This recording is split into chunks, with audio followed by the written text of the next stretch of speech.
En los versículos 1 y 2 del capítulo número 10 de Segunda de Samuel. Amén. Si están listos, de esa manera voy a comenzar a leerlo en el nombre de Jesucristo. Dice así de la siguiente manera: Después de esto, aconteció que murió el rey de los hijos de Amón y reinó en lugar suyo Hanún su hijo. Y dijo David: Yo haré misericordia con Hanún, hijo de Nahas, como su padre la hizo conmigo. Y envió David sus siervos para consolarlo por su padre. Mas llegados los siervos de David a la tierra de los hijos de Amón, versículo número 3, los príncipes de los hijos de Amón dijeron a Hanún su señor: ¿Te parece que por honrar David a tu padre te ha enviado consoladores? ¿No ha enviado David sus siervos para ti, para reconocer e inspeccionar la ciudad, para destruirla? In English, the Bible says in 2 Samuel chapter number 10, verses 1 and forward, In the course of time, the king of the Ammonites died, and his son Hanun succeeded him as king. David thought, I will show kindness to Hanun, son of Nahash, just as his father showed kindness to me. So David sent a delegation to express his sympathy to Hanun concerning his father.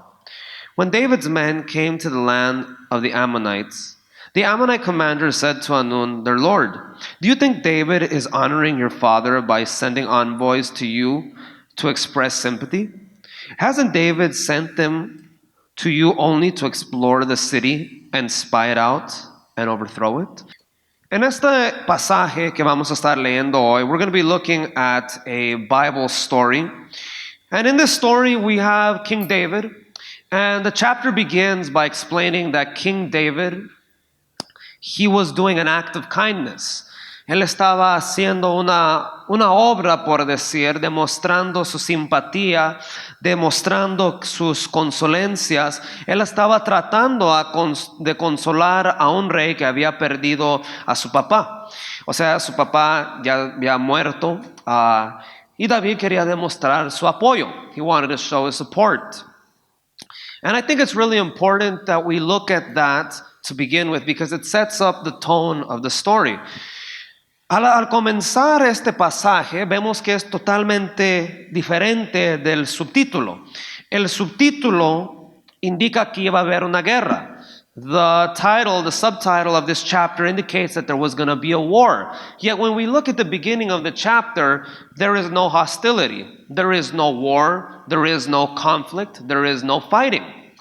And it's important for us to understand how we got from a peaceful set of verses, and as we'll look at later in this passage, we go from a peaceful set of verses to verses filled with war.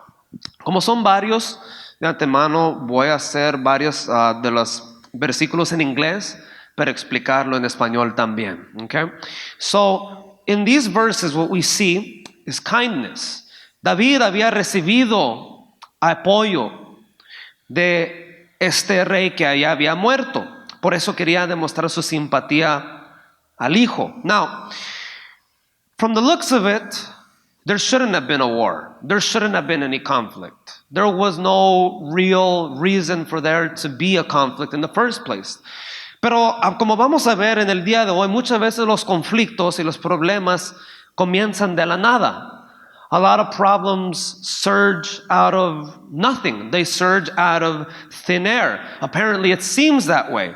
Pero la razón por qué muchas veces comienzan problemas es por lo siguiente. Y es el tema de mi mensaje en esta noche. Las consecuencias de suponer equivocadamente.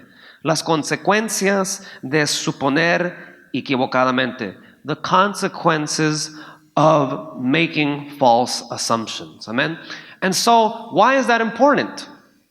Because assumptions are kind of risky. Making an assumption is like a gamble most of the time. When you make an assumption, when I make an assumption, it can either be right or it could be wrong.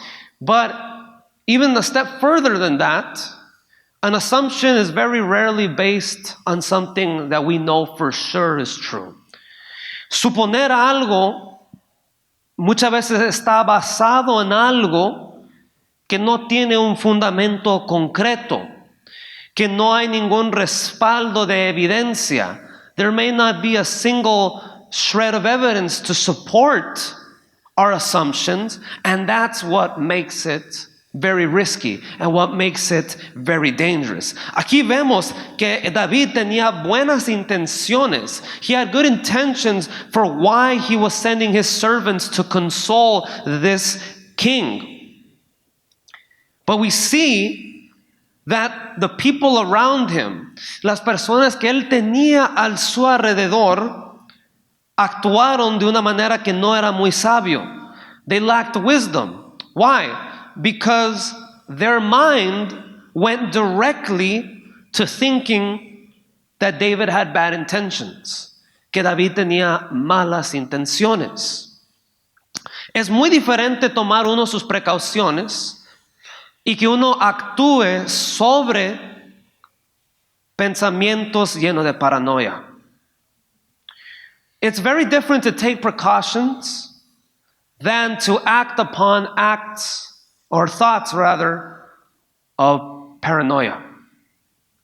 Because when someone is paranoid, cuando alguien está lleno de pensamientos de paranoia, puede tomar aún algo irrelevante. You can take something that's completely irrelevant, something that is completely unrelated, and turn that into something to justify the paranoid thought. Amen. Ahora, ¿qué es lo que podemos ver acá? Las personas, los líderes del ejército, los príncipes, en otras palabras, que apoyaban a Amnón, a su hijo de Amnón, ellos directamente su mente fue a que esto iba a ser una táctica de guerra, that this was a war tactic. And the thing I really want to focus on this verse is the following. For whatever reason, they thought that David was against them. In their mind, they took a very big leap, and they decided, and we're going to look at it later in the verses, they decided very early, David is trying to do something to us. David is trying to attack us. David is trying to destroy us. The problem was that they didn't just keep it as a thought, they acted upon that thought of paranoia. When someone is paranoid, that person thinks that the entire world is against them. Cuando uno tiene pensamientos llenos de paranoia, esa persona piensa que el mundo entero está en contra de él o de ella. That everyone is out to get him or her. That everyone is trying to destroy them. That everyone is trying to hurt them. Que todo el mundo está tratando de lastimarlo. ¿Qué es lo que pasa cuando uno empieza a pensar de esta manera? Ya no es tanto que hay una amenaza. It's not so much that there is a threat. It's not so much that that is a precaution. That just becomes a default mindset. Ahora, quiero seguir leyendo con ustedes. If we go to verse number 4, ahí en este pasaje, 2 Samuel chapter number 10, verse 4 and onward, it says, So Hanun seized David's envoys, shaved off half of each man's beard, cut off their garments at the buttocks, and sent them away. ¿Qué dice el versículo 4? Entonces Hanun tomó los siervos de David, les rapó la mitad de la barba, les cortó los vestidos por la mitad hasta las nalgas, y los despidió. Ahora, en aquel tiempo hacer todo eso era un insulto. Era la peor vergüenza que podía sufrir alguien. And so, when these men of David suffered this embarrassment, as it was an embarrassment to have this happen to you back then if you were a man, Hanun and his people and his commanders, what they were showing right here is that they were the hostile ones. Ellos eran la amenaza. Ellos eran los que eran de peligro. Ellos eran con los pensamientos de atacar, de destruir, de hacer maldad. Ellos eran los agresores. They thought David was on the aggressive, but in reality, in their hearts, they were the aggressors. Now, why is this important? Because if we become paranoid and we make assumptions, a lot of times assumptions can be fueled by paranoia. ¿Qué es lo que pasa ahí? Cuando uno piensa que sabe la verdad, pero la verdad no lo sabe, comienza a tomar acciones irracionales, irrational actions. And I think the most irrational one is thinking that the whole world is against you. Uno puede decir, no, todo el mundo me odia a mí, pero eso tal vez no es la realidad. Pero si una persona, if a person takes the mentality of everyone hates me, and accepts that as a fact, what they're often going to project is that they in return hate the world because they think the world is against them. So in reality, they become what they were paranoid about in the first place. Now, this was an assumption that they were making. How many times do we make assumptions sometimes? Que pensamos que sabemos algo, pero la verdad es basado en algo que nosotros pensamos. No necesariamente hay evidencia. Perhaps it's something that we believe that we're being attacked, but in reality, no one is attacking us. Assumptions, another way of saying that is when you judge somebody. Una cosa es ver evidencia clara y decir, evaluar cómo una persona se comporta, cómo actúa. And another thing is to, out of the blue, assume that a person is a certain way. To assume that a person acts a certain way. De pensar, de suponer que una persona es bueno o malo automáticamente simplemente porque a nosotros se nos ocurre que ese es el caso. I think that's really important because if we assume, one, it destroys our relationships with other people. Number two, it puts us in very difficult situations. Aquí, los amonitas estaban en posición para ser bendecidos. They were in a position to be blessed. But by the end of the chapter, what we're going to see is that they end up getting totally wrecked. They go from a position of being blessed to being ruined.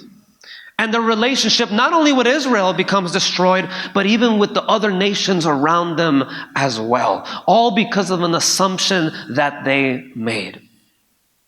Ahora, ¿cómo lo podemos aplicar a nuestra vida? Sometimes we assume that we know people, but we really don't. We assume that we know what kind of people they are, but we don't know. Ahora que hay que pensar, y en el contexto de un cristiano, hay que ser bien cuidadosos con la manera que somos. Porque una cosa muy importante que debemos de evitar es de suponer que sabemos el caminar de alguien. Una cosa es ver, reconocer, o sea, ver los frutos. Pero sin antes ver los frutos, es difícil de suponer de una manera que da en el puro blanco. Now, what I'm trying to say by this is the following. Sometimes we assume, one, that people are A, good or bad. But I think another thing that's important is that we shouldn't assume that everyone is out to get us. We shouldn't assume that everyone is trying to hurt us. Claro, hay situaciones en donde la iglesia es perseguido. Hay situaciones donde la iglesia es atacada. And I mean Christianity in general. But I think we have to be very careful in what we define as an attack. What we define as someone threatening our faith. What we define as somebody doing something negative against us. Porque Si nos ponemos en una posición donde pensamos que todo el mundo quiere destruir a nosotros, nos ponemos en una posición donde estamos peleando batallas que ni siquiera tuvieron que ser batalladas para empezar. In other words, yes, the enemy does try to destroy the church in one way or another. The enemy does try to destroy the faith one way or another. But we shouldn't assume that everything that happens in the world is an attack upon us. Because if we interpret every single thing as an attack, what ends up happening is that through our assumptions, we become paranoid.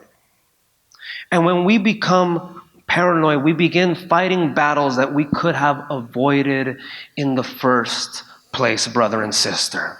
Eso es algo importante que Dios nos pide, que usemos la sabiduría. He asks us, brother and sister, to be wise. He asks us, brother and sister, to not be quick to assume.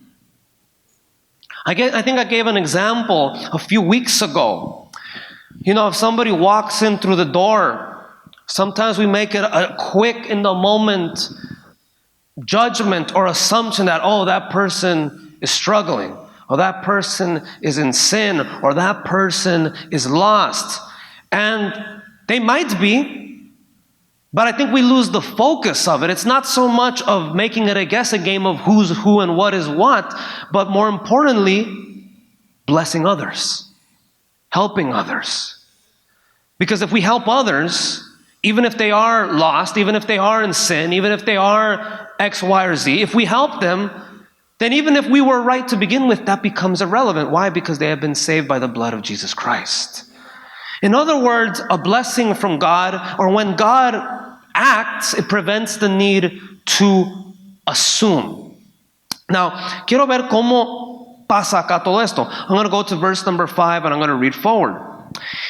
Verse number 5, it says, when David was told about this, he sent messengers to meet the men, for they were greatly humiliated. The king said, stay at Jericho till your beards have grown, and then come back. When the Ammonites realized that they had become obnoxious to David, they hired 20,000 Aramean foot soldiers from Beth Rehob and Zobah, as well as the king of Makkah with 1,000 men, and also 10,000 men from Tob. Algo que yo miro acá. Los hijos de Abón se habían hecho odiosos a David. See, David went from a very peaceful approach, or rather said, it wasn't so much David that changed, it was the Ammonites that changed David. Fueron las acciones de los amonitas que cambió la manera de cómo David los miraba hacia ellos. I want to make a pause right here. Across my walk in the faith, and I think you can apply this in general, perhaps we've come across a person that thinks we're obnoxious. Perhaps we come across people that say we are obnoxious. And I think a lot of times it's presented in a way, especially towards Christians. And I say it for this reason.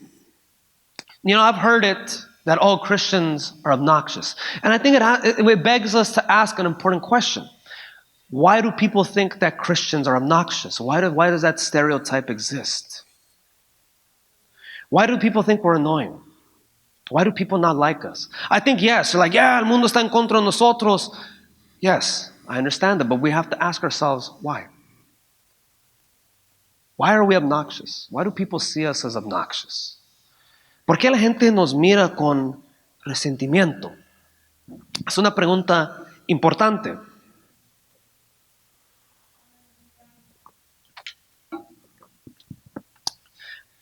I think sometimes what happens is that when we begin assuming things about people and we begin pointing fingers that don't need to be pointed in the first place, that alone can become very obnoxious very quickly. when we start pointing fingers for no reason. And even if we do have a reason, if we don't help somebody, or if we destroy them more than what they already are, then even if our assumption is correct, then that's kind of obnoxious. It's like saying, well, your life is totally wrecked. You're a mess. You're in ruins. And if you just leave it at that, well, hey, thank you very much for letting me know. It's like if you tell somebody your life is a total mess, it's a wreck, it's a dumpster fire, and if you just leave it at that and you keep telling them over and over, well, gee, I thought this was the path of the Lord. I thought you people were supposed to help. If you just leave it at that, then what's the point of listening to you? To listen to us. The assumptions. And it's even worse when they're based on things that aren't even necessarily true. You see, it almost becomes like we're trying to read people's minds. This is what los amonitas estaban haciendo. Estaban, de cierta manera, tratando de leer la mente de David. Nada era malo que ellos hubieran tomado sus precauciones. In fact, if they would have been smart about it, they would have let them go and be ready for a war just in case. Si ellos hubieran usado la cabeza, hubieran dicho, bueno, los vamos a dejar ir y calladito mientras que ellos se van, nosotros nos vamos a preparar. Instead, what they did is they basically waved the flag saying, hey, we want to fight. And that didn't work out for them like we're going to look later in this scripture. Ahora, David, they become obnoxious to David. And they realize that. Ellos se dieron cuenta que, okay, ya nos metimos en esta pelea. And you know what they realized? We're kind of in a bad spot. Estamos en una posición un poco malo. ¿Sabes por qué? Porque ellos tuvieron que empezar a reclutar personas para pelear contra Israel. ¿Qué indica eso? What does that indicate? It indicates that they got into a mess that they weren't ready to deal with in the first place. In other words, they opened their mouth way too much and they couldn't walk the walk. They made a big statement. They were basically telling Israel, we're ready to fight you. Really, they weren't ready to fight anybody. Ellos no estaban listos para pelear, tuvieron que reclutar. ¿Y qué demuestra esto? When we assume, no sé a cuánto les ha pasado que una vez uno supone algo de una situación o de alguien o de un grupo de personas, supone equivocadamente y entra en una situación donde tienes que responder a una situación que usted mismo o yo mismo hemos creado. And then we realize, oh no, I'm not prepared to deal with this situation that I created on my own. This wasn't Israel's problem. Israel didn't create the problem. Fueron los amonitas que crearon su propio problema y ya no sabían cómo salir de ella. Many times we may find ourselves in problems that we, walked right into. We walked straight into a problem that we ourselves created with our thoughts, con nuestros pensamientos, con nuestras suposiciones, with our paranoid thoughts. We create these bad situations. And now they had to be ready to deal with it. Ahora, ¿qué pasa en el versículo 7? Verse number 7, I'll read it in English. What does it say?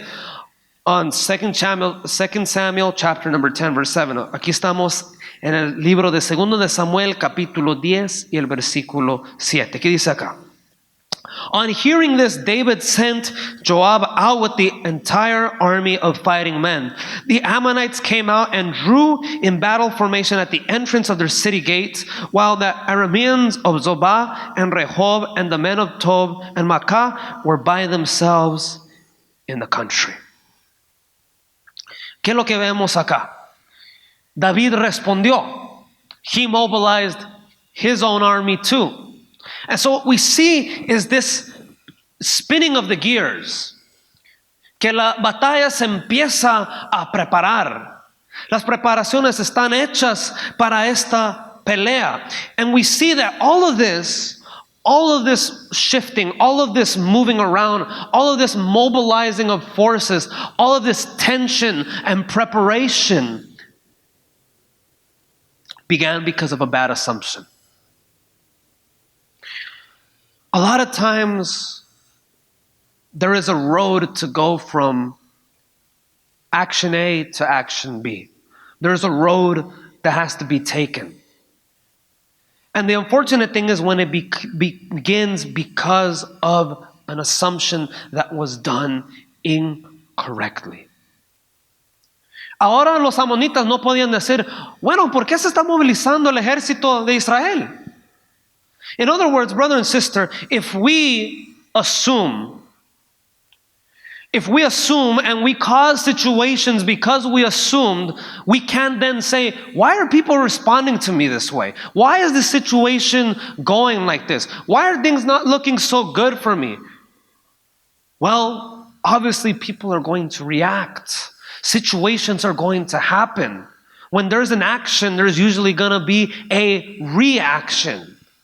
Ahora, hermano y hermana, muchas veces hay mucho movimiento en nuestras vidas. Where perhaps a group of people at school or at work kind of join forces to kind of throw shade or go against another group of people at school or at work. O posiblemente aún en una iglesia generalmente donde un grupo pensó que el otro grupo me odia, so me vamos a empezar a movilizar para que podamos hacer esto, para demostrar esto, y el otro grupo dice, no, pues yo me tengo que movilizar para que no se haga esto y otro. And see, that just begins this sequence of people getting ready to fight. Whether it be at school, whether it be at home, whether it be at work, whether it be at church. And we kind of ask ourselves, why is there so much fighting? Why is there so much movement? Why is there so much hostility that is beginning to bubble up?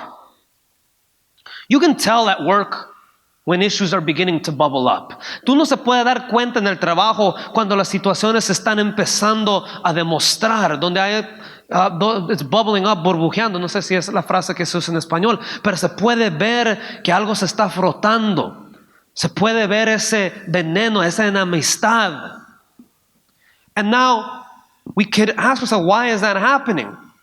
And a lot of times all those situations that happen, again, it sounds repetitive, but sometimes it came out of nothing, apparently. Surgió de la nada. Amen. Ahora, vamos a seguir leyendo. Verse number 9. ¿Qué dice ahí?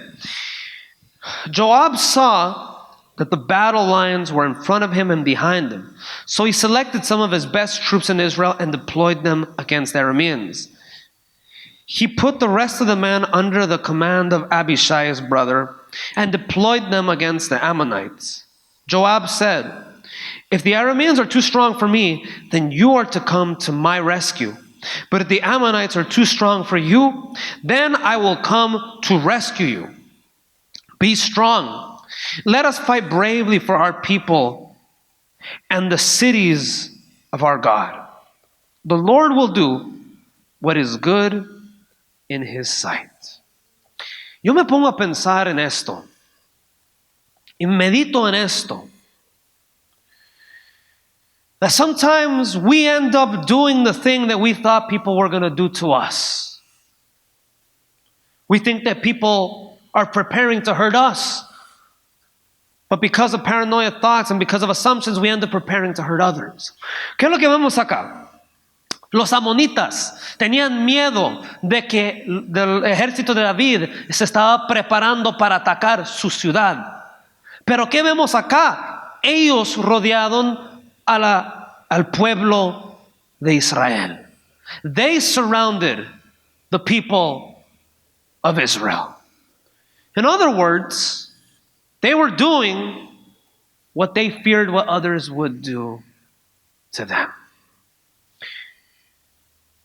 Hermano y hermana que están aquí en esta noche, es importante que nosotros nos demos cuenta qué es lo que nos está impulsando para actuar de cierta manera. I think that God, He has called us for something special. And getting involved in unnecessary fights is not something special. God has called us to fight the good fight. Dios nos ha llamado a pelear la buena batalla. Pero no cada batalla que estamos peleando muchas veces es parte de la buena batalla. This is what we have to understand. What kind of fights am I battling? ¿Qué clase de peleas estoy luchando en mi vida? I think one of the worst assumptions that a person can make is thinking that they're always right. Si una persona piensa que cada cosa que hace es correcto y que es imposible que pueda ser un error, esa es una de las peores suposiciones que una persona puede hacer. That is one of the worst things that someone can assume, that they are always right.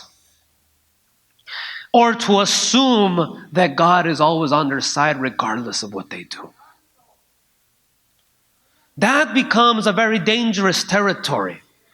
Because if one assumes that God always backs you up, no matter what you do, then you're basically giving yourself a green light to do things that can hurt and will hurt other people. That's one of the worst assumptions, to think that God is always in our favor. Yo lo digo de la siguiente manera. It's like saying I can do whatever I want because I'm a Christian. That I can judge whoever I want because I'm a Christian. That I can hate because I have God on my side. Que yo tengo la autoridad de expresar mi odio hacia alguien porque soy cristiano y fin de cabo Dios me respalda. And I think if we start thinking that way, it becomes a habit. And that assumption becomes a firmly held truth in somebody's mind. I find myself struggling sometimes to not become that kind of person. And I think we have to be honest with ourselves and realize and be honest with ourselves when we are starting to trend in that direction. Cuando empezamos a movernos en esa dirección. ¿Por qué? Because when we begin to behave that way,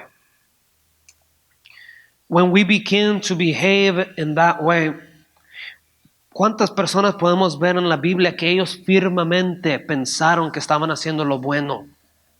They thought they were doing what was right. They thought they were doing what was good. They assumed, and it turns out that they were wrong. This is why instead of assuming, it's better oftentimes to, yes, take precautions if there are even precautions to be taken in the first place. Muchas veces estamos tomando precauciones, hermano y hermana, que no tienen que ser tomados. It's like we're preparing for fights that don't even need to happen. We assume that we're going to fight someone on every street corner that we go through. We assume that if somebody bumped into us, then that person obviously wants to fight. We assume that if someone cuts us off when we're driving, well, you can fill in the blank, however you want to fill that out. How many times have I driven and someone has honked at me and I get startled and I think, oh, that person wants to fight? ¿Cuántas veces? I don't know. There's so many different ways that you can look at that. I can see somebody wearing a t-shirt and say, oh, well, that person is poor, that person is this, that person is that. Well, they didn't bring this person preaches with a saco and doesn't use a saco. One must obviously be better than the other. somebody showed up to church at 7:10 p.m. and another person showed up at 7:20. Oh, that person at 7:20 is irresponsible. Look, I get it. There's situations where, yes, you have to be responsible. But you don't know what happens in people's lives. You honestly don't know. There might be youth that, yes, they may be difficult to deal with.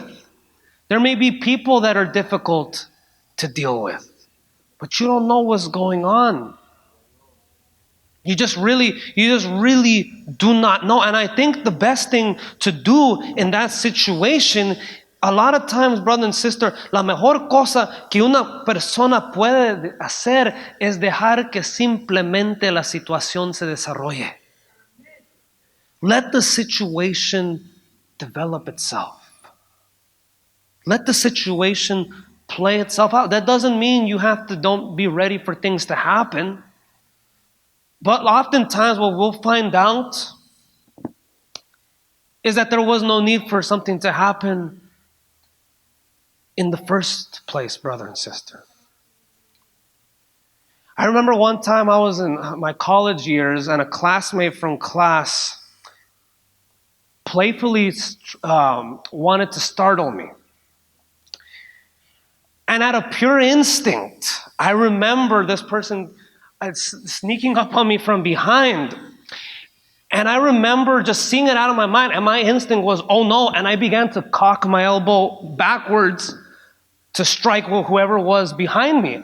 And I held myself just in time.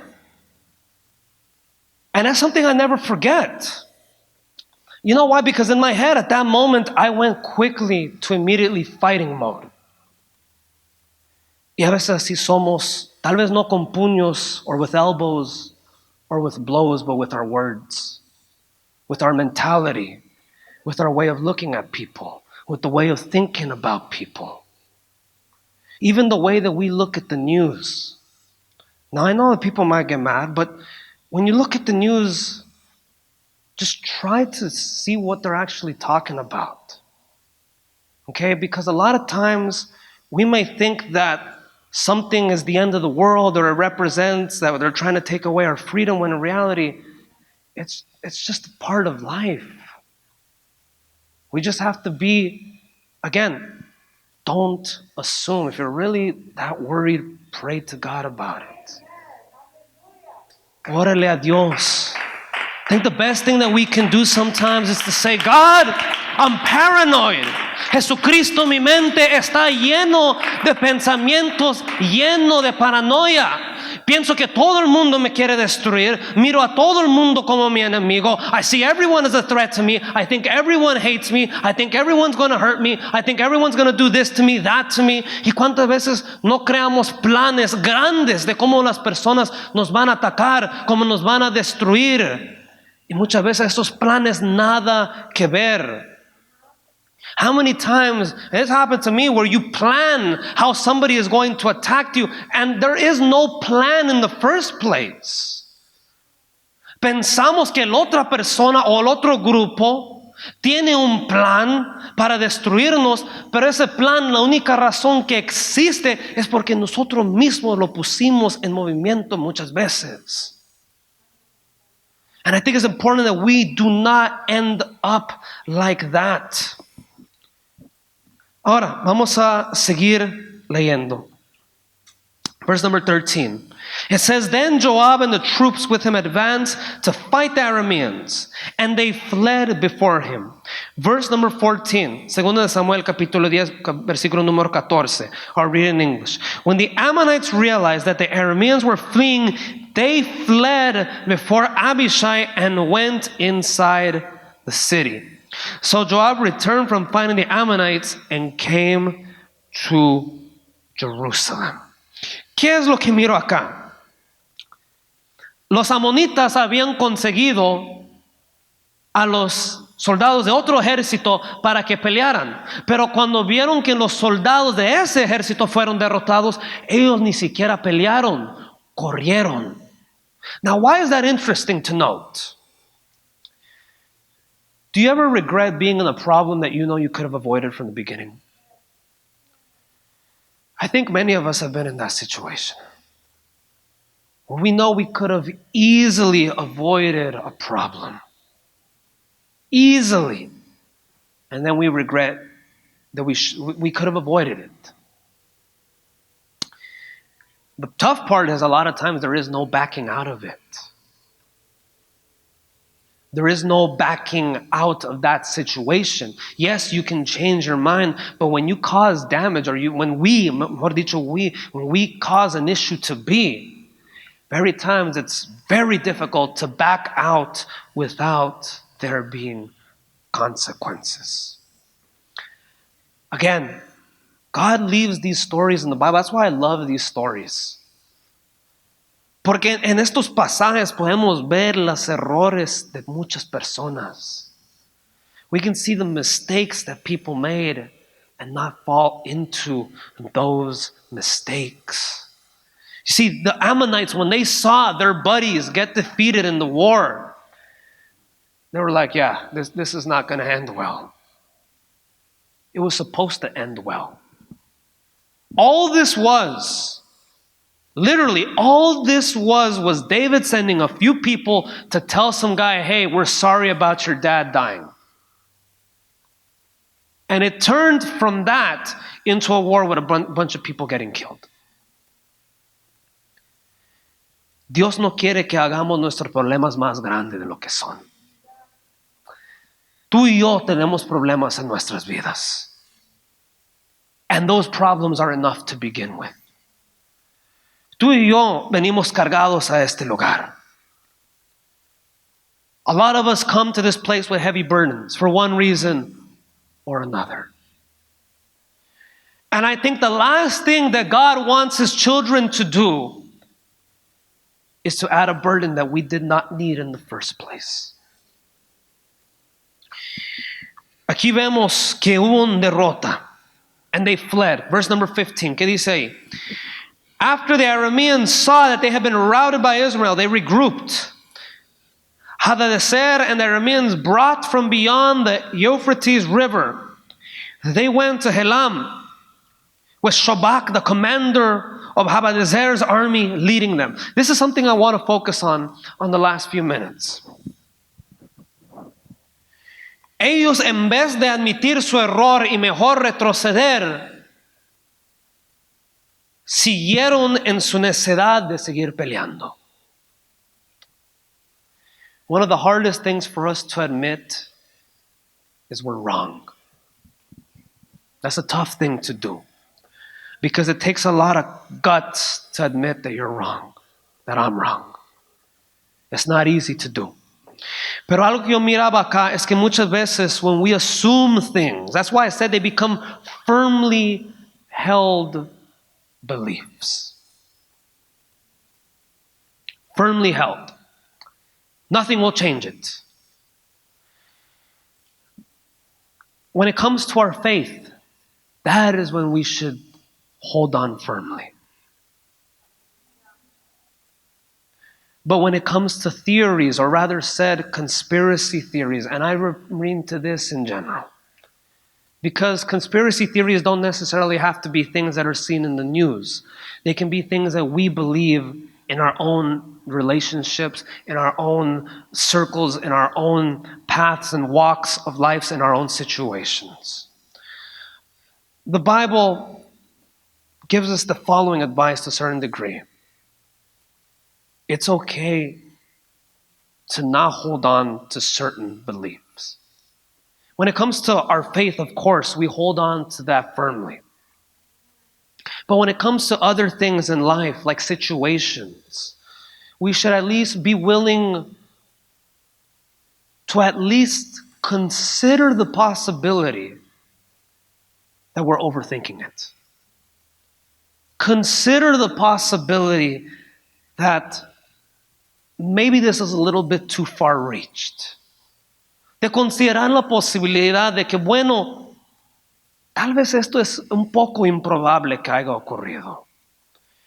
Que es un poco improbable de que esto sea como yo pienso que sea.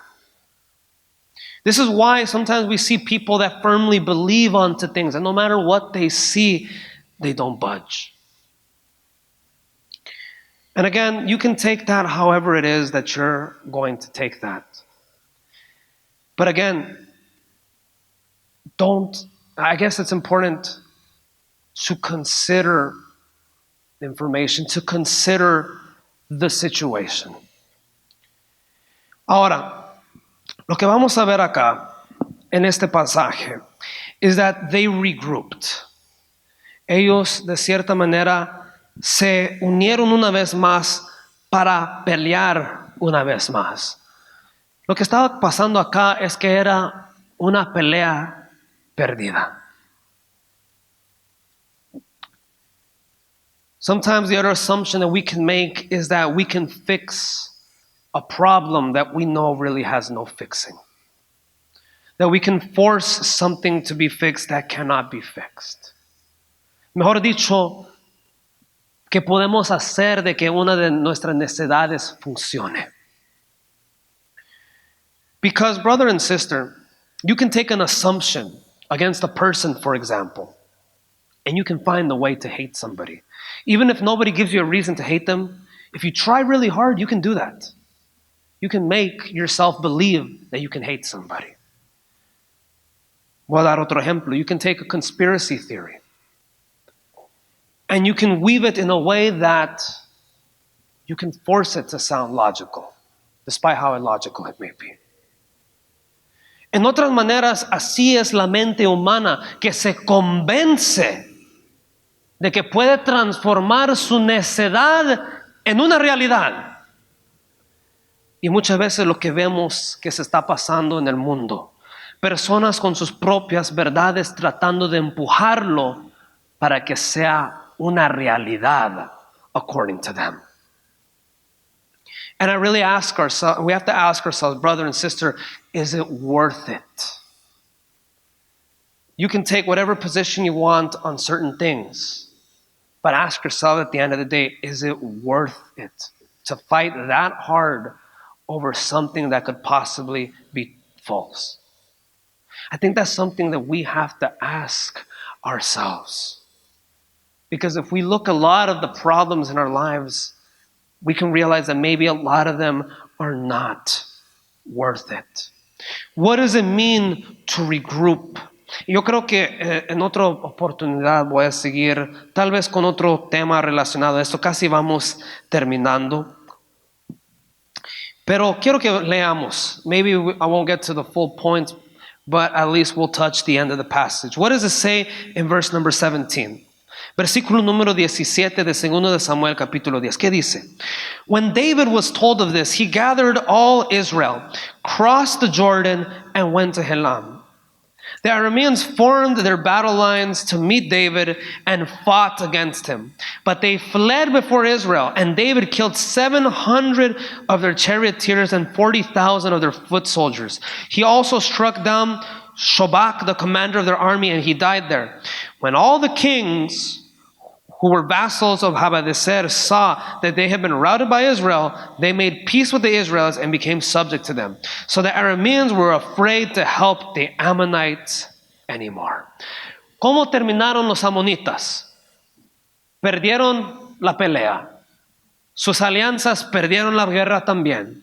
Y encima de eso, perdieron su amistad con Israel y encima de eso, perdieron su amistad con sus alianzas. In other words, they went from a position of simply being blessed to losing everything. If they had just not assumed, none of that would have happened. La gente de David hubiera llegado, decir, lo sentimos mucho por la pérdida de tu papá, aquí está algo, nuestra condolencia, tal vez llevaban un regalo. That would have been it. Instead, un desastre ocurrió en este pueblo. Perdieron absolutamente todo. ¿Y saben lo que la lección de este pasaje es? Yo creo que tuvieron que haber explicado a sus alianzas por qué estaban peleando esta guerra. ¿Saben lo que pasó acá? Sus alianzas perdieron confianza en los amonitas. They lost their trust. They must have said, you really made us fight over an assumption that you made. And this is the risk when our assumptions are proven to be wrong, we lose credibility. Cuando nosotros, especialmente como pueblo de Dios, estamos haciendo suposiciones, estamos suponiendo equivocadamente, y se revela eso, la gente empieza a perder credibilidad en nuestro testimonio. Y eso es dañino para todos nosotros. Pero Dios no quiere eso para nosotros. You see, Jesus Christ, you see, with Him it's different. Because with Jesus Christ there is no need to assume. With Jesus Christ we know.